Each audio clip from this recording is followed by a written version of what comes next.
Olá, pessoal! Tudo bem com vocês? Aqui quem fala é a professora Dani. Saudade, galera! Nós estamos iniciando mais uma semana de isolamento social e vamos iniciar a nossa semana com novidades, trazendo conteúdos novos através de videoaulas que cada professor tem preparado de maneira especial para vocês. Nosso conteúdo é sobre a história da eletricidade e esse conteúdo vocês vão encontrar no grupo 3, capítulo 6, módulo 19 e 20, da página 134 até a 137. É sobre a história da eletricidade. É uma parte mais histórica da eletricidade, né? Então, foi lá na Grécia Antiga que o filósofo Tales de Mileto, que viveu antes de Cristo, né, estudando o processo de eletrificação dos objetos, né, que se atritavam, ele atritava, arrastava um objeto no outro, ele então fazia a eletrificação desses objetos e esses objetos eram capazes de atrair objetos metálicos, né, da mesma forma que um ímã, né. Por causa disso, né, como atraía objetos metálicos, fazia movimentar os objetos, eles acreditavam que esses materiais tinham alma, né, pois eles eram capazes de movimentar outros objetos. Né? Nós estamos falando, gente, em antes de Cristo. Né? Então, para eles, né, os materiais tinham alma, por causa dessa capacidade de movimentar outros objetos quando eletrificados. A eletricidade ela vem do grego electron, que quer dizer âmbar. Âmbar, né, só relembrando, é um tipo de resina que é produzida por algumas espécies vegetais. Né, é uma resina, um tipo de seiva produzida por essas plantas. Né? Então, quando, né, eles atritavam essa resina ao couro de animal, né, acontecia então a capacidade, né, a resina ela tinha capacidade de atrair outros objetos. Né? Então, isso foi importante para o estudo, né, do processo de eletrificação. Né? Então, ele começou a descobrir esse processo de eletrificação por causa disso.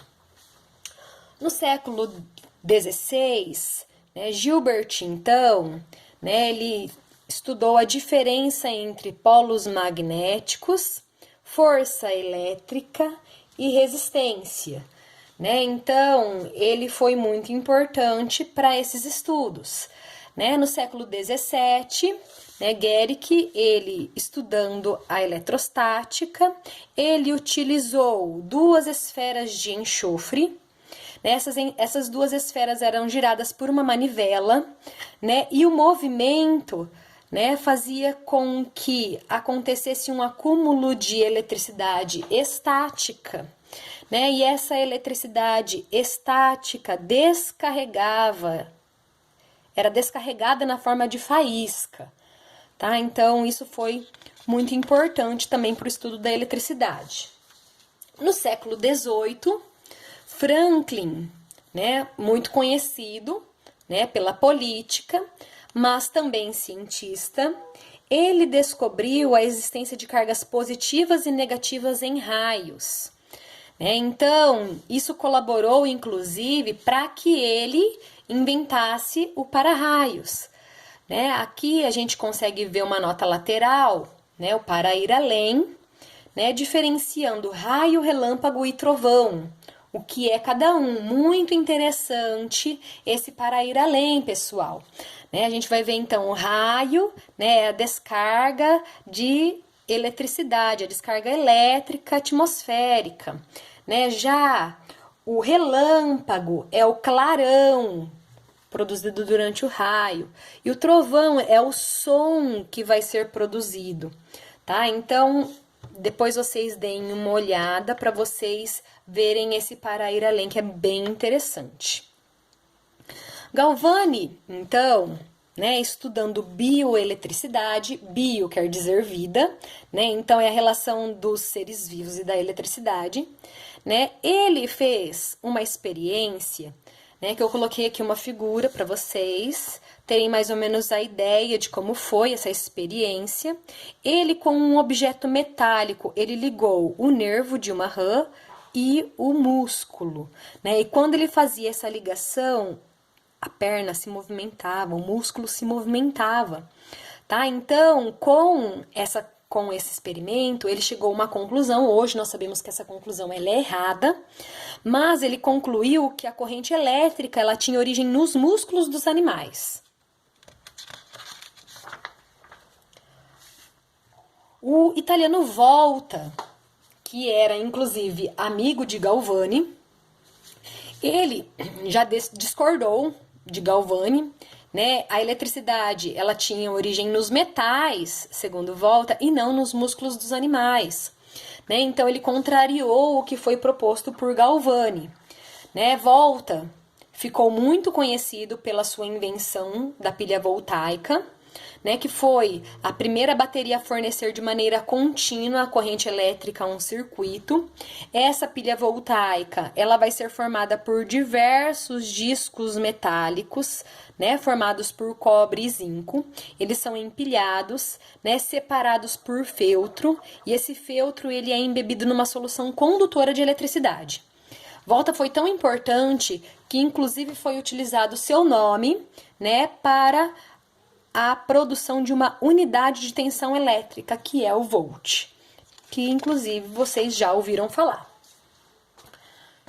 Faraday, né, ele estudou eletroquímica, ele fez estudos na área de eletroquímica, né, ele realizou algumas experiências para explicar muitos fenômenos elétricos, até mesmo da atualidade, né, e um dos seus experimentos mais conhecidos é a gaiola de Faraday.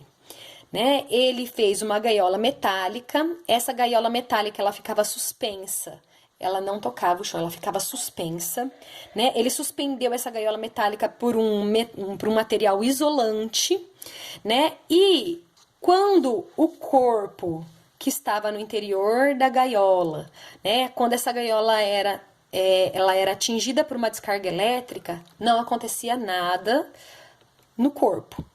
Ele estudou, então, a relação, né, da eletricidade e do magnetismo.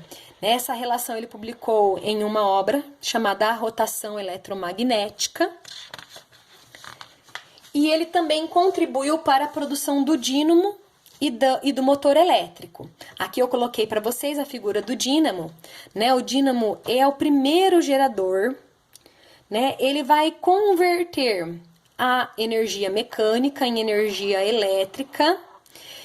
Nós estudamos os tipos de energia já anteriormente, né? E nós vimos que a energia, né, ela não vai ser perdida, ela não vai ser produzida, ela vai ser convertida, né? Então, ela vai ser convertida de energia mecânica para energia elétrica, né, por meio de um ímã que fica aqui no eixo, né, e a bobina. Né? Então, o movimento desse ímã, né, que está aqui no eixo, o ímã, né, vai provocar, então, uma alternância dos polos norte e sul da bobina, gerando, então, a corrente elétrica e um campo magnético. Tá? Então, foi muito importante também essa produção do dínamo. Né? No século XIX, já Thomas Edison, né, conhecido pela produção, pela invenção da lâmpada elétrica incandescente, né, a lâmpada ela consegue também transformar energia, ela transforma energia elétrica em energia térmica e luminosa. Essa lâmpada produzida por Thomas Edison, ele tinha interesse comercial nessa lâmpada, porque querendo ou não, né, num lugar onde só utilizava velas, né, para produção de luz, né, para iluminar os ambientes, ele conseguiu produzir então uma lâmpada incandescente. Não conseguia ficar acesa por muito tempo, né, mas ele conseguiu acender a lâmpada e melhorou essa lâmpada incandescente no decorrer do tempo. Como ele tinha interesse comercial na lâmpada, Ele tentou, então, produzir energia elétrica em grande quantidade.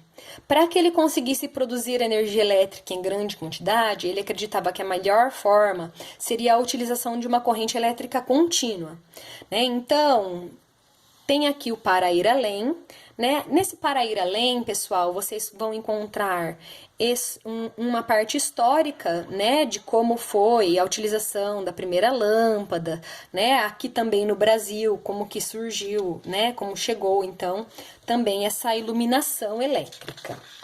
Vocês podem conferir isso depois no material de vocês. Foi no século XIX e no século XX que Tesla, então, né, fez importantes contribuições, né, no campo da eletricidade e do magnetismo. Né? Ele conseguiu produzir um sistema de potência elétrica em corrente alternada, né, diferente daquele de corrente elétrica contínua proposto, né, por Thomas Edison.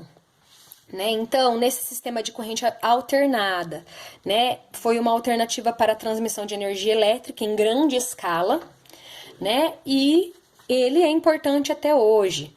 Né? Durante a Segunda Revolução Industrial, né, a utilização da energia elétrica, né, teve uma grande expansão, né, justamente por causa das indústrias, né, que utilizavam essa energia elétrica. E atualmente a energia elétrica, ela é muito importante para a espécie humana, né? A dependência que nós temos dessa modalidade de energia é enorme, né? Então, por isso que nós vamos estudar esse assunto nos próximos módulos de semana, tá? Aqui vocês podem ver, inclusive, né, o carro elétrico, né? Ele foi criado em 1880 nos Estados Unidos, né? E foi sendo aprimorado a partir daí, né? Lá você pode ver estações de carregamento, né? Então, são carregados em estações de carregamento, né? Tem uma empresa automotiva norte-americana chamada Tesla, né? E ela desenvolve, produz e vende automóveis elétricos de alto desempenho. Infelizmente, com alto custo também. As atividades propostas para vocês, gente, são muito simples. Né? Basta vocês acessarem o portal do COC de vocês. Vocês vão abrir o COC Infinito, 8º ano, né? Vão pegar lá o grupo 3, capítulo 6, para conferir módulo 19 e 20. Né? Vão visualizar e iniciar o questionário. Vocês vão anotando as respostas e depois vocês vão fazer um arquivo no Word com essas respostas. Né? Vocês não esqueçam de colocar nome, número e série nesse arquivo, né? E vocês vão encaminhar esse arquivo para a professora através deste e-mail, professoradanidiva@gmail.com, né? Vocês têm um prazo para entrega desse arquivo até o dia 2/4. Né? Não se esqueçam de, no assunto do e-mail, vocês vão colocar nome, série, atividade. Porém, esse e-mail vocês também podem utilizar para tirar dúvidas. Né? Quando vocês forem utilizar o e-mail para tirar dúvidas, coloquem nome, série e as dúvidas que vocês... Escreve dúvida e daí você coloca lá no texto do e-mail qual é a sua dúvida. Né? Pessoal, espero, né, ter colaborado aí para o nosso estudo da história da eletricidade. Né? Nós vamos continuar estudando eletricidade nos módulos na próxima semana. Né? Estou com saudade de vocês e espero o mais breve possível nós podermos compartilhar de momentos juntos novamente, né? Mas nesse momento nós temos que passar por esse momento de isolamento social. Não se esqueçam de lavar constantemente as mãos, né? E vamos fazer o possível para minimizar os efeitos causados por esse vírus. Beijo para vocês, até mais.